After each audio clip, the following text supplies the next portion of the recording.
Assalamualaikum warahmatullahi wabarakatuh. Salam sejahtera bagi kita semua. Semoga ridha Allah menyertai kita. Yang saya hormati para dewan juri serta panitia lomba orasi kebangsaan siswa 2025. Sebelumnya izinkan saya, Revania Zahwa Putri, siswi dari SMK Prestasi Al-Fatah, akan menyampaikan sebuah orasi dengan judul Kesadaran Hukum di Era Disrupsi. Hidup rakyat Indonesia, hidup pemuda Indonesia.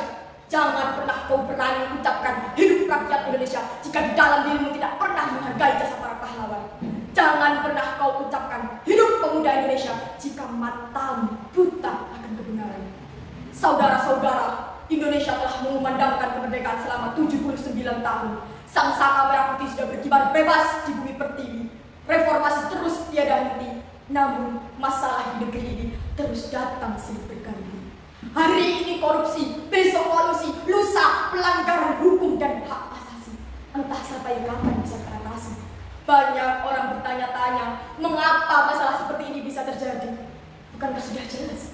Karena kurangnya kesadaran hukum di negeri ini yang menjadi faktor utama masalah seperti ini bisa terjadi. Di dalam Undang-Undang Dasar 1945 Pasal 1 Ayat 3 tertulis, Indonesia adalah negara hukum, yang berarti segala aspek kehidupan di Indonesia haruslah didasarkan pada hukum. Hukum memiliki peran penting dalam kehidupan bermasyarakat, berbangsa, dan bernegara. Fungsi dari hukum sendiri adalah untuk mengatur kehidupan masyarakat, melindungi warga negara, dan mewujudkan keadilan. Namun, sangatlah disayangkan tingkat kesadaran hukum dan keadilan di negeri ini semakin tahun semakin menipis. Hal ini dapat dibuktikan dengan semakin banyaknya tindakan kejahatan dan kriminal, ketidakadilan sosial, dan diskriminasi dalam penegakan hukum. Allah Subhanahu wa Ta'ala pernah berfirman dalam surah An-Nisa ayat 58 yang berbunyi, Bismillahirrahmanirrahim. Innallaha ya'murukum an tu'addul amanati ila ahliha wa idza hakamtum bainan nasi an tahkumu bil adl. Sesungguhnya Allah menyuruh kamu menyampaikan amanah kepada Dia yang berhak menerimanya, dan apabila kamu menetapkan hukum di antara banyaknya manusia, maka tetapkanlah secara adil. Tetapi alih-alih menetapkan hukum secara adil, mereka, para penegak hukum, justru melakukan tindakan yang bertentangan dengan hukum. Saudara-saudara, tidak hanya itu, perkembangan teknologi di era disrupsi ini juga menjadi salah satu faktor banyaknya kejahatan yang terjadi. Memang secara umum dinyatakan bahwa era disrupsi teknologi menawarkan peningkatan dengan semakin panjangnya usia hidup, naiknya rata-rata pendapatan per kapita, dan kemajuan-kemajuan lainnya yang memperbaiki kualitas hidup manusia. Saudara-saudara, Kiai Haji Ma'ruf Amin pernah mengatakan bahwasannya di era digitalisasi ini pentingnya kita memegang teguh prinsip al-muhafadzatu ala qadri shalih wal ahdu bil jadidil aslah, memelihara tradisi lama yang baik dan mengambil hal-hal baru yang lebih baik. Maksud dari memelihara tradisi lama yang baik yaitu menjaga warisan baik yang pernah kita miliki. Warisan tersebut meliputi akidah, cara berpikir dinamis, bermanfaat dan moderat, serta mengamalkan amaliyah-amaliyah dunia. Adapun mengambil hal-hal yang baru yang lebih baik yaitu melakukan transformasi, terutama yang menyangkut ilmu pengetahuan dan teknologi yang saat ini menjadi kemajuan dan daya saing. Bersamaan dengan kemajuan positif disrupsi hingga teknologi juga memunculkan akses negatif berwujud pelanggaran tatanan sosial dalam bentuk yang baru.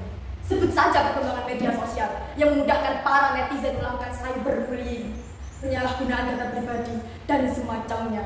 Rentetan tawuran antar kelompok pemuda yang terjadi akhir-akhir ini karena saling ejek di media sosial merupakan bentuk lain dari dampak negatif disrupsi teknologi dan rendahnya kesadaran hukum. Lantas, jika sudah demikian, apakah kita hanya diam saja melihat rendahnya kesadaran hukum di negeri ini? Tentu saja tidak. Justru disinilah kita sebagai generasi muda, generasi penerus perjuangan bangsa harus mampu membawa Indonesia ke arah yang lebih baik. Maka dari itu, dimulai dari diri kita sendiri untuk menerapkan perilaku sadar hukum dalam kehidupan sehari-hari dengan cara menghormati hak asasi dan kebebasan orang lain, tidak mengedarkan narkoba atau mengkonsumsinya, menjaga kebersihan lingkungan, dan semacamnya. Dengan tingginya kesadaran hukum pada diri pemuda dapat menumbuhkan nilai positif yang besar dalam diri mereka. Nilai positif tersebut meliputi membuat keputusan yang lebih bijaksana dalam berbagai situasi, memiliki kesadaran akan konsekuensi dari setiap tindakan yang dilakukan. Oleh karena itu, untuk menumbuhkan kesadaran hukum inilah yang menjadi tantangan dan tanggung jawab semua pihak. Menemukan kesadaran hukum bisa dilakukan melakukan sosialisasi mengenai hukum lewat media sosial yang ada. Cara ini bisa kita katakan efektif karena mudah dilakukan, lebih menarik banyak perhatian orang. Kita juga dapat ikut membantu memberikan wawasan mengenai hukum kepada masyarakat lewat media sosial yang ada dengan cara membuat animasi lucu, infografik yang menarik, dan konten-konten yang mengedukasi. Saudara-saudara, perlu kalian ketahui, budaya sadar dan taat hukum sejatinya haruslah ditanamkan sejak dini. Maka elemen pendidikanlah yang menjadi ujung tombak dalam menanamkan sikap dan kebiasaan untuk menaati hukum yang ada. Institusi pendidikan merupakan media sosialisasi primer yang mempengaruhi pembentukan karakter manusia di kemudian hari.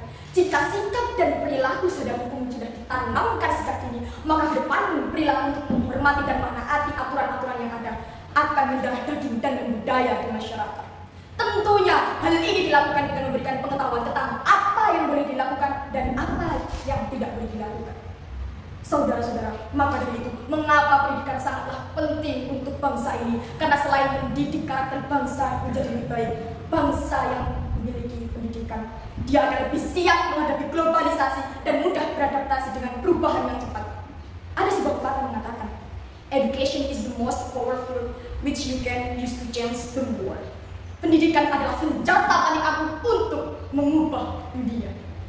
Saudara-saudara, maka dari itu, seharusnya kita sudah menyadari betapa pentingnya pendidikan untuk negeri ini dan betapa buruknya negeri ini jika banyak warga yang tidak sadar terhadap hukum. Maka dari itu, marilah kita bersama-sama menjunjung tinggi nilai keadilan dan berupaya untuk meningkatkan nilai-nilai nasionalisme dan perilaku taat terhadap hukum dalam diri kita sendiri.